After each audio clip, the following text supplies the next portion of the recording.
Okay, so isang mabilis na review lang para dito sa Infinix GT30 non-Pro version. Iba pa to sa GT30 Pro at sakto yan kung nag-feeling Pro ka lang naman.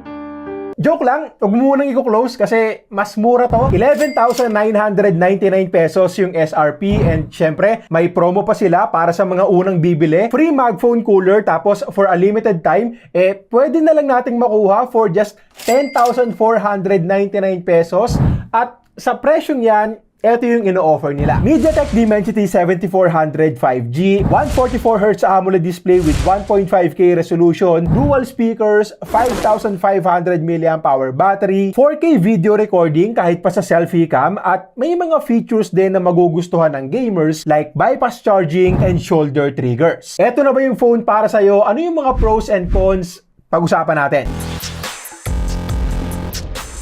Unahin na ulit natin yung design at build. Kamukhang-kamukha lang din talaga ng GT30 Pro. Actually, pagkakamalan nga rin Pro, andyan pa rin yung aggressive na gaming aesthetics. Two colors yung andito sa atin. Ito yung Cyber Blue tsaka Pulse Green. Pero kung gusto mo ng mas simple, mas malinis na design, meron din naman silang Shadow Ash at Blade White. Good news din kasi kinip nila dito yung LEDs. Kulay white nga lang para sa lahat. So, hindi siya yung RGB lighting, but still, okay na okay pa rin naman since 1, hindi mo naman makikita yan pag naglalaro ka na. 2, pwede pa rin pangyabang sa tropa. Pre, tignan mo.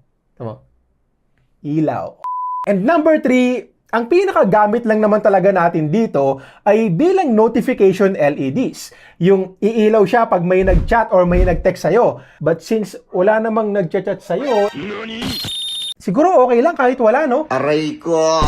Sa build naman, syempre expected na natin yung plastic back and plastic frame. Pero goods naman na may IP64 rating pa rin tayo dyan at may Corning Gorilla Glass 7 eye protection para sa display. So mukhang tama nga na bulto talaga yung pagkuha ng Infinix sa Corning kasi ang dami na rin nilang pinaggamitan ng 7i, GT30 Pro, Hot 60 Pro, Hot 60 Pro Plus, at ngayon eto ngang GT30 Non-Pro. And para sa akin, good strategy kung ganun nga kasi kita naman natin na kahit sa mga less than 10K na phones, nalalagyan nila ng magandang Corning Gorilla Glass protection. Segue na natin sa display. Hindi lang Gorilla Glass yung maganda kasi pareho lang din talaga yung specs ng display nito sa GT30 Pro. 6.78-inch AMOLED panel din with 144Hz refresh rate and 1.5K resolution. Solid display talaga to para sa presyo. I mean, kung promo nga na 10.5K, sulit na sulit yung display. Maliwanag din yan, hindi mo kailangang isagad yung brightness kung nasa bahay ka lang naman. At kahit nasa labas, visible screen pa rin, wala rin problema dyan. Yung kulay, matingkad. Actually, medyo sobra pa nga ng konti yung tingkad sa panlasa ko kahit papiliin ko yung original color sa display settings. But overall, goods na goods pa rin naman. Lalo na gamers din kasi ang target market nila para dito. And mas immersive nga naman tignan yung mga games kung matingkad yung kulay. Nag-open din ako ng Netflix. Widevine L1 na yan, syempre. No HDR support nga lang dito, but okay na okay pa rin lalo na pag anime, litaw na litaw yung kulay. Plus, dual speakers na rin, malakas yung tunog and very acceptable yung sound quality for the price. Balik tayo sa display. May accurate and responsive in-display fingerprint scanner na rin tayo dyan. Haptic feedback, goods din. Ramdam yung vibration. Hindi naman yung super high-end vibration motor yung feels.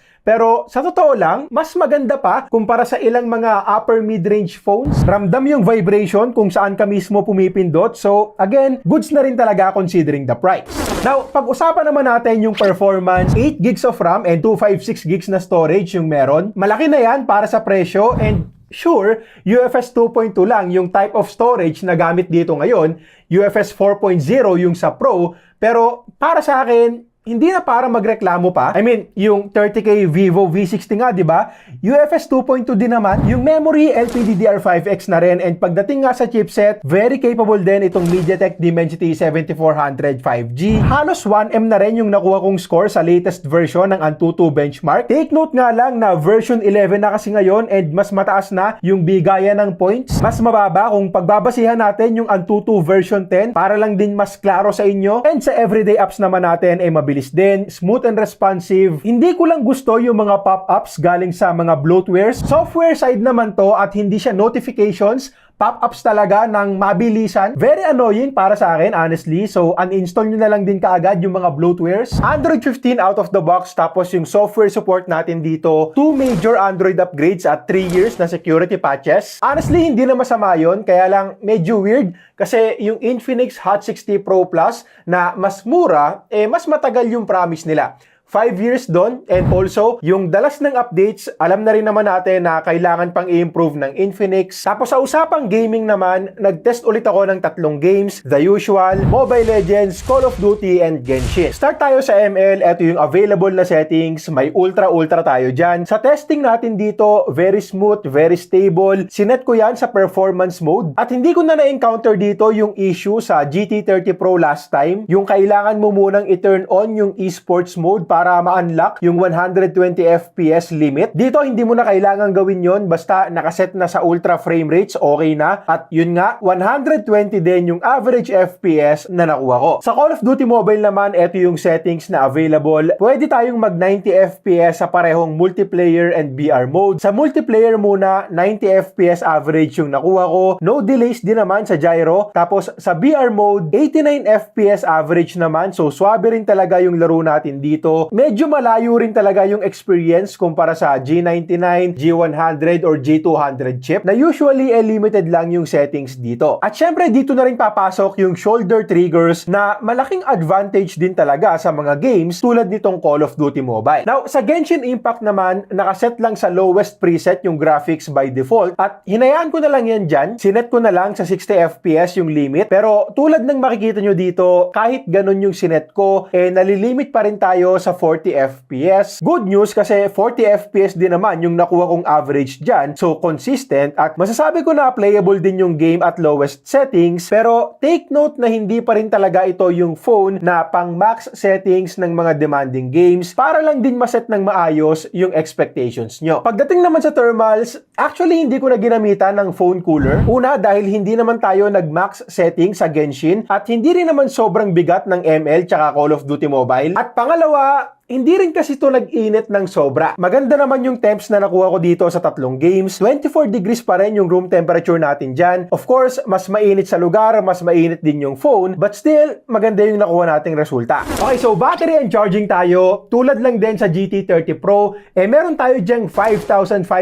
mAh battery capacity with 45 watts na fast charging. Wala nga lang tayong wireless charging ngayon, which is fine. Number 1, gets naman natin yan dahil nga sa mas mababang presyo. And number 2, kahit naman may wireless charging yung GT30 Pro, alam ko na hindi rin naman lahat gumagamit ng feature na yan, so okay lang naman. And ang good news pa dito, decent yung nakuha kong screen on time sa PC Mark battery test. Last time kasi, di ba, kung naaalala nyo pa, mababa talaga yung nakuha kong SOT sa battery test ng GT30 Pro. Nasa 9 hours plus lang yon, and isa yon sa mga sinabi nating cons. This time, more than 12 hours yung nakuha kong screen on time na hindi ko naman sinasabing pasok sa level ng pagiging makunat, but good to know pa rin na mas maganda yung power efficiency dito, and yung 12 hours na yan ay katumbas rin naman ng isang buong araw na gamitan para sa mga pang-araw-araw nating applications like social media, productivity, banking apps. Wag lang talaga yung heavy gaming. Charging time, sinubukan ko ulit from 10 to 100%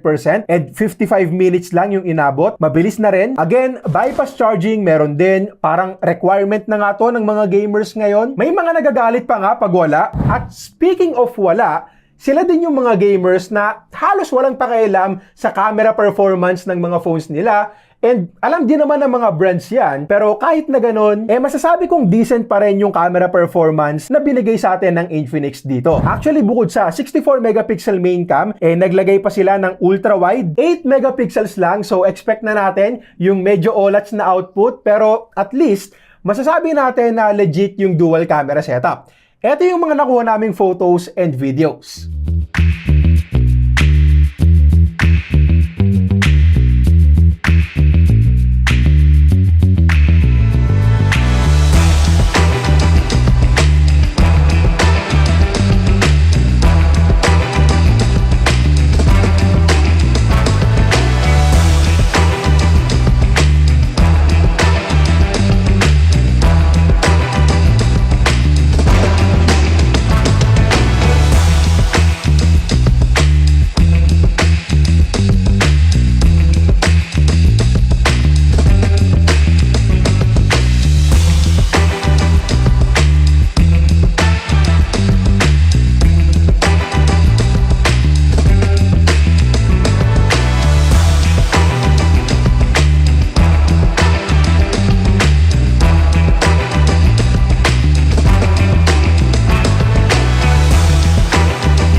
Okay, so ito naman yung video quality gamit ang front-facing camera nitong Infinix GT30. May mga tumatahol pang aso sa labas, so makikita nyo rin yung pag-process niya ng audio since gamit ko nga rin yung built-in microphone. At sa nakikita ko dito, mukhang medyo soft, tsaka parang medyo out of focus ng konti. Pero yun nga, 4K 30fps with DIS na rin, which is bihira pa sa ganitong presyo.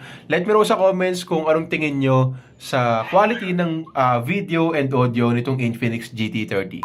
Okay, so munti ko nang makalimutan, papamigay nga pala natin itong isa pang Infinix GT30 at ang kailangan lang gawin, comment mo lang yung opinion mo sa phone na to, kung goods ba sa'yo o hindi, at yun lang. Random bunot ulit tayo next week.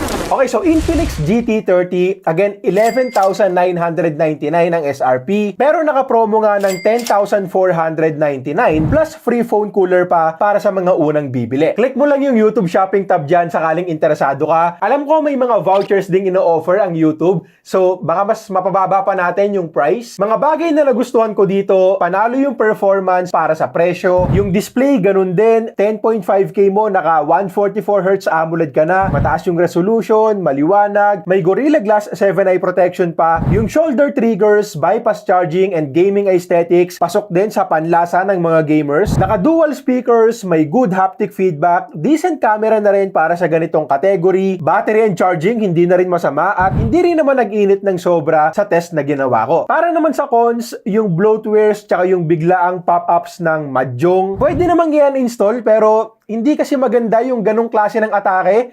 Yung software support nga pala, sa ganitong price, again, decent na rin yung dalawang Android upgrades at 3 taon na security patch. Yun nga lang, syempre, alam naman natin na hindi ganong kadalas magbigay ng updates ang Infinix at isa pa rin yan sa kahinaan nila na dapat pang i-improve. Overall, tulad ng GT30 Pro, sulit din tong non-Pro para sa presyo. Pwede nating sabihin na konting dagdag na lang naka-Pro version ka na at totoo naman yan, pero kung limited lang talaga yung budget at eto, kung ang laro mo lang naman talaga ay Mobile Legends, Call of Duty, mga less demanding games lang naman, pwedeng-pwede na itong non-Pro version. Okay, so yun lang muna para sa ngayon. Again, YouTube shopping tab sakaling bibili ka at let me know na rin sa comments kung anong tingin mo sa phone na to. Ho, ho, ho!